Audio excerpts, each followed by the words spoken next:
Tony বেলাওয়ার এক শালিকা Lauren both, এই মহিলা ইরানের তেহরান বিমানবন্দরে এসেছিল আমেরিকা থেকে। মহিলা আসার পরে একজন মুসলমানের কাছে কোরআন শরীফ নিয়ে 53 জায়গায় লাল দাগ দিয়েছে।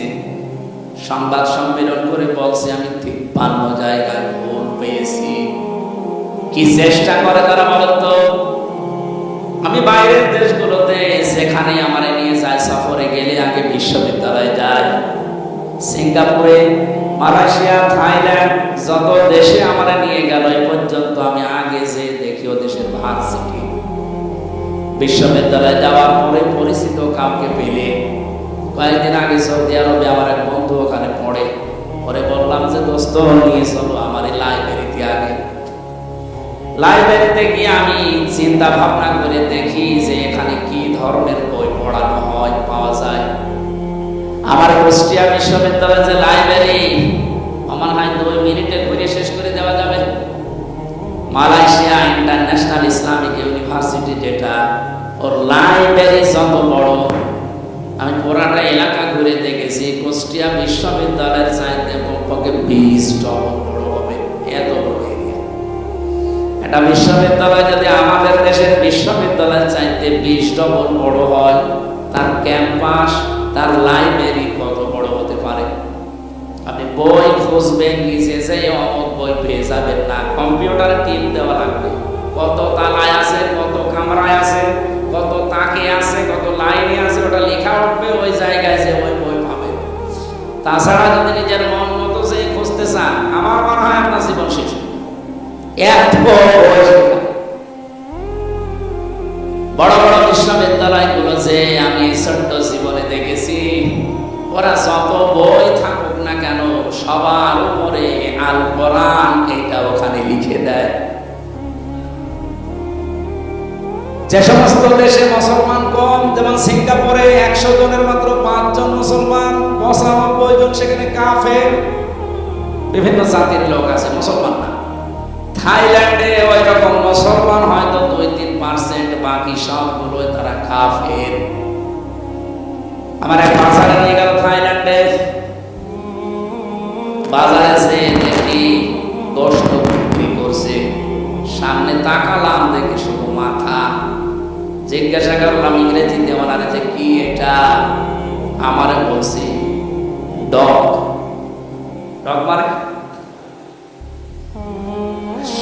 একটা দুটা না বেরাই 15-20টা ডগ মাথা কেটে রেখে দিয়েছে।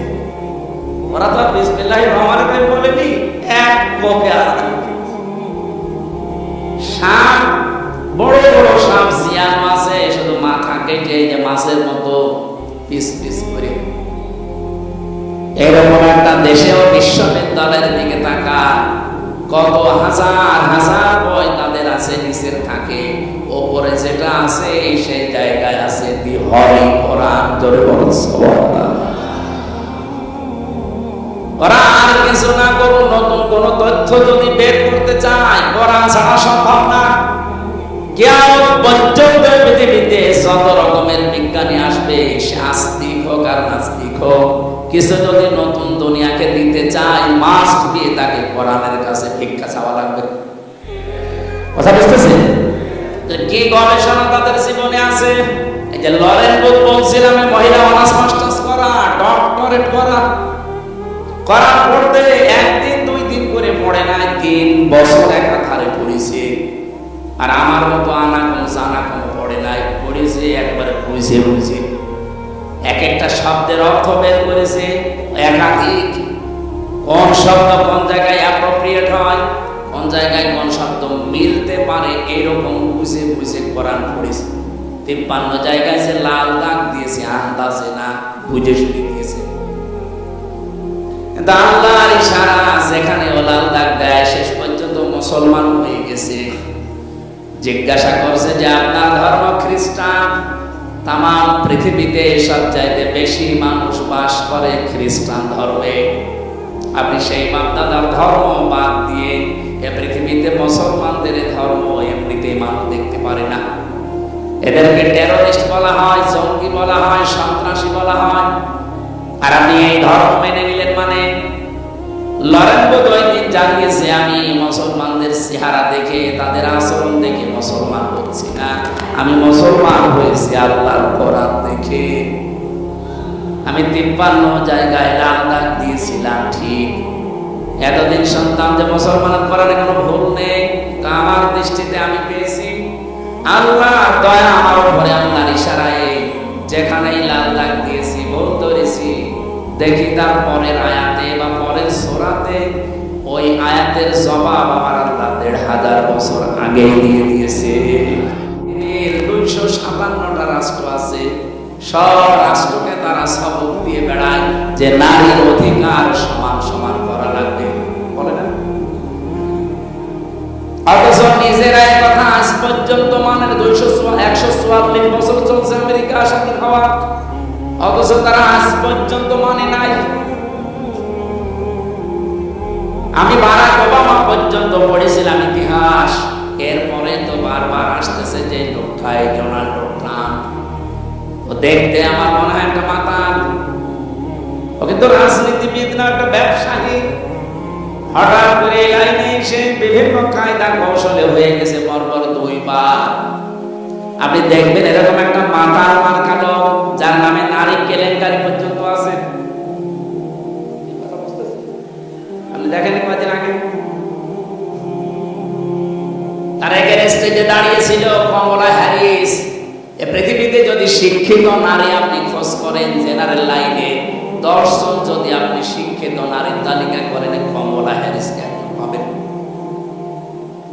1000-এর উপরে বিশ্ববিদ্যালয়ের লাইনে আছে, তার ভেতরে সবচাইতে উপরের বিশ্ববিদ্যালয় যেগুলো 1, 2, 3, 4 করে গণনা করা হয়, মার্কিং করা হয় একটার সাথে আরেকটা। আমাদের বাংলাদেশে একটাও সেই পর্যায়ে নেই। 1000 বিশ্ববিদ্যালয় সারা পৃথিবীতে, বাংলাদেশে তালিকায় এখনো একটাও যেতে পারে। তাহলে 1, 2, 3 কি গবেষণা হয় সেখানে বলুন তো? এইরকম জায়গা থেকে এই মহিলা পাশ করা, অথচ এই মহিলাকে ওই দেশের লোক গুরুত্ব দিল না, গুরুত্ব দিল ট্রাম্পকে। নবীজির হাদিস পড়েছিলাম, ক্বালা নবী সাল্লাল্লাহু আলাইহি ওয়াসাল্লাম লা ইউফলিহা কওমুন আল্লাহু আমরাহুম ইমরাতুন, বুখারী শরীফের হাদিস। ওই জাতি কখনোই সফল হচ্ছে না, হবে না। লা ইউফলিহা, মজার আগে লাম আসলে অর্থ হয় জীবনেও হবে না। এই হাদিসকে আমি এখন আমার নিজের জন্য বানাচ্ছি, নাকি আমি যে দল করি দলের জন্য হাদিস বানালাম? আর এই হাদিস নবীজি মনে হয় বাংলাদেশে শুধু জামাত ইসলামের জন্য বলেছে। নবীজি যখন ইন্তেকাল করে তখন জামাত ইসলামী ছিল 1941 সালে যে দলের।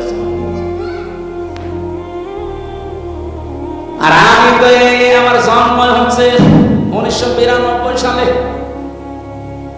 সেই হিসাবে হাদিস তো আমার বানানো, আমার বাবার বানানো সম্ভব না। কথা বুঝতেছে?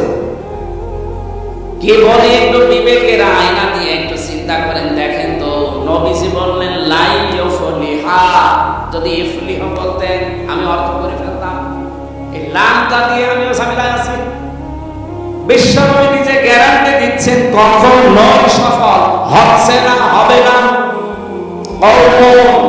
ওই জাতি, ওই দেশের মানুষেরা আল্লাহু আমরাহুম ইমরাতুন, যারা তাদের এই পৃথিবীতে দায়িত্বভারগুলো সব মহিলাদের হাতে ছেড়ে দিয়েছে। অন্য কোন দিকে না দিয়ে আপনি আমেরিকার সাথে মিলান, ওরা জাতে মাতাল, ওরা আল্লাহ বিশ্বাস করে না, নবীজি বিশ্বাস করে না। কিন্তু এই কথাটা দেখেন, পঙ্খানু 144 বছর